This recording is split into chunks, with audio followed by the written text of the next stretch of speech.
How many of you grew up like I did? Not rich. Now, I'm not theologically or philosophically shallow enough to tell you money will make you happy. Money will not make you happy. You get more money, it will make you more of what you are right now.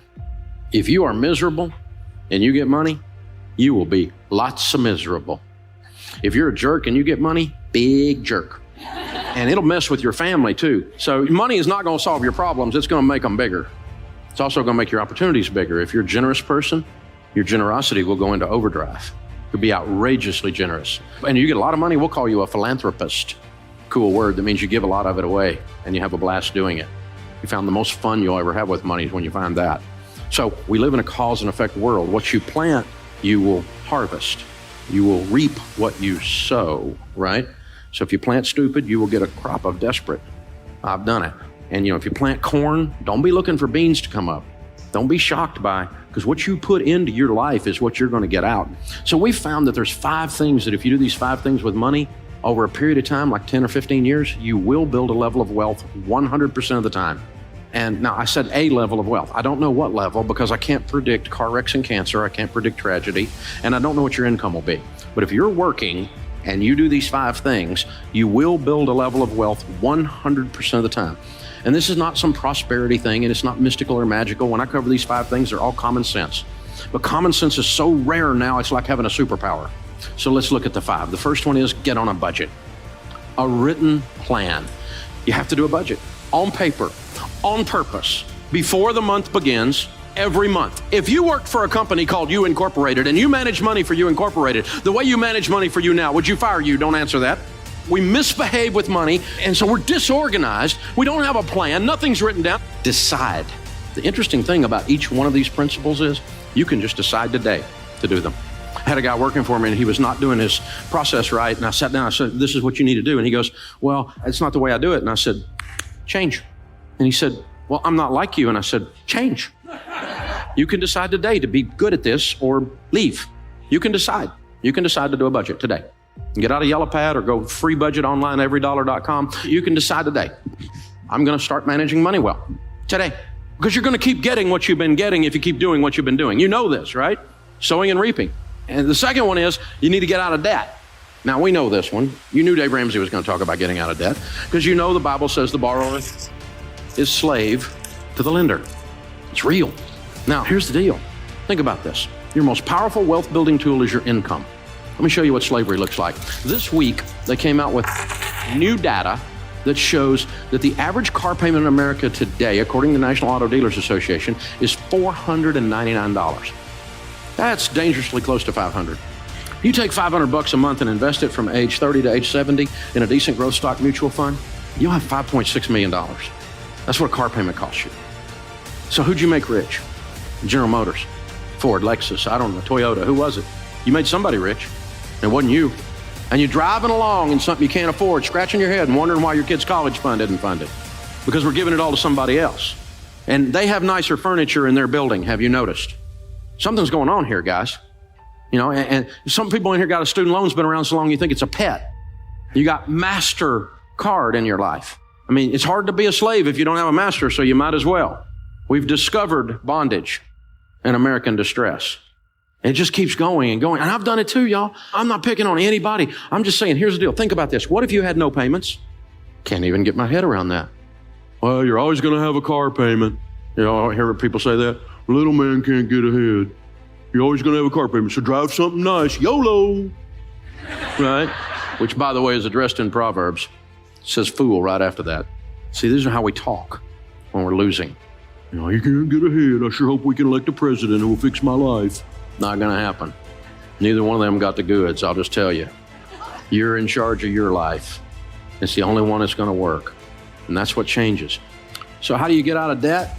Well, you have to decide to not borrow anymore. That's the first step, isn't it? We had plastic surgery at our house. Had a plastectomy. Decided we're not borrowing money anymore. MasterCard. Capital One. What's in your wallet? Money. You're weird, Dave. You're right. And I'm not broke anymore either. I decided I'm not living like this. I hadn't had a credit card in 30 years. You don't have a credit card? I don't have a credit card. That's my wallet. It's got green presidents' faces. And it's got 4 pieces of plastic in here, 2 debit cards, one on my business, one on my personal account, which will do everything your stupid credit card will do. I travel more than any 2 you put together. Shut up. It works, okay? Dave, you're not getting airline miles. Yeah, I've met a lot of millionaires, and none of them said, Dave, I made it all on my airline miles. I hadn't heard that one, so I got my driver's license and my handgun carry permit. The third thing, once you're out of debt, then you need to be careful to foster high-quality relationships. What's that got to do with money? Everything. There's a huge correlation for those that build wealth and who they hang around with, because you become who you hang around with. Have you noticed that? You don't let your kids hang around with little juvenile delinquents, right? If little Johnny down the street's a weed head, you don't let your kid run with little Johnny because you know you're going to have a weed head in your house, right? We know this. So they come home with that mouth on them, and you're going, where'd you learn that? I'll get you knocked in the next week in this house. Where'd you think you could get away with that? I'll take you out and make another one look just like you. It's because they're hanging out with little Johnny, right? You know what happens. We're the same way, y'all. We're the same way. You talk like the people you hang around with. You read the books they talk about. If you don't read and all your friends watch The Bachelor, well, here's a clue. Okay, here's what's going on. If this is all you know about is reality TV that's not a reality, probably we need to change our diet, Read a book. And so Charlie Tremendous Jones said 5 years from today, you'll be the same person you are today, except for the books you read and the people you meet. Don't be deceived. Evil company corrupts good habits. And do you know this? The studies have shown that over a 10-year period of time that your income will become within 10 to 20% of the average of your 10 closest friends' income. Because you have the same habits they've got. You have the same diet into yourself that they've got. You'll have it. You can't stop yourself from doing it.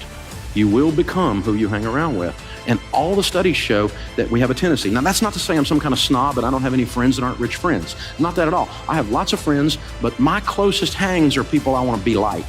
That's my closest ones. Now, I'll talk to anybody. But like when our daughters were growing up, they're grown and married to wonderful men now, but they're in high school and they're wanting to go on a date. We didn't do missionary dating. You don't get to date little Johnny the weed head and lead him to Jesus. That's not going to work, okay? We're not doing this. Little Johnny could go to camp and get saved again. We'll work on this, right? And so, no. You come up to our house, pick up one of our daughters, honk your horn, you better be delivering a pizza, all right? So coming in, talking to the old man, I'll be cleaning my gun when you get home. You know the song, right? And so, this kind of thing. And I'm teaching them, Dad, all the boys in the youth group are scared of you. Good. Keeps away 2 things you don't want, baby doll. You don't want jerks and you don't want wusses. And if I can keep both those away, and then I can teach you how to keep them away, you can pick good. And guess what? They both picked good. They married studs, man. I got some son-in-law, unbelievable. Man, my sons-in-law are awesome. And it wasn't an accident. You see what I'm saying, y'all? You need to make these choices very, very carefully. The 4th thing is you need to save and invest.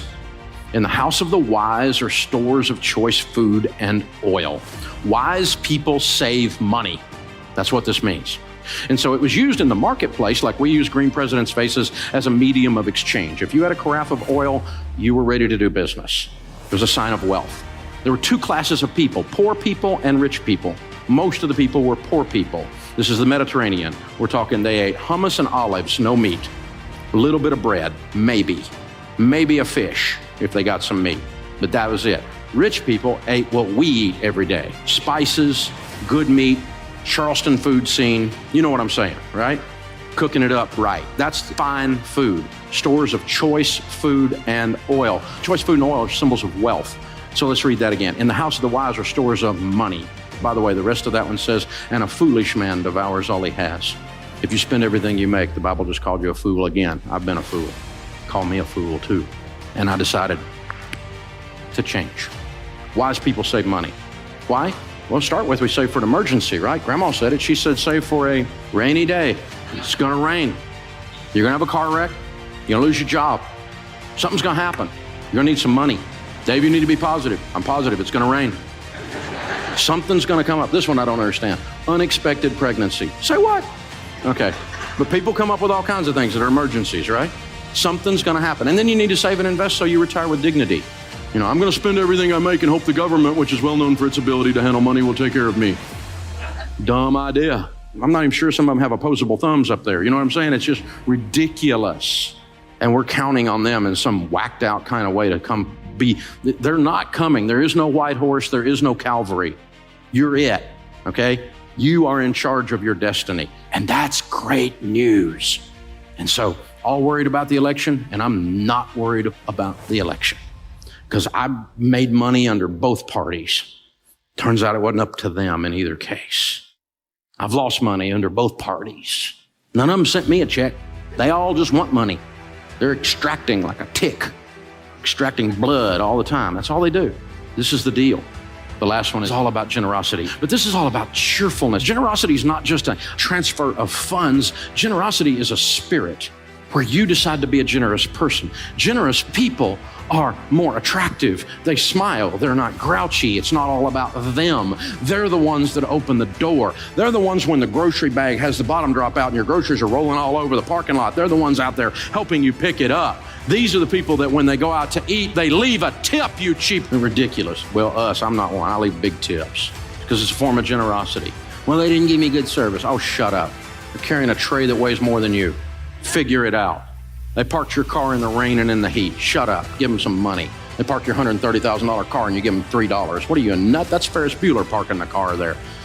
You take care of that, man. I give them a $20 bill. My car's still sitting there when I come out. It's amazing.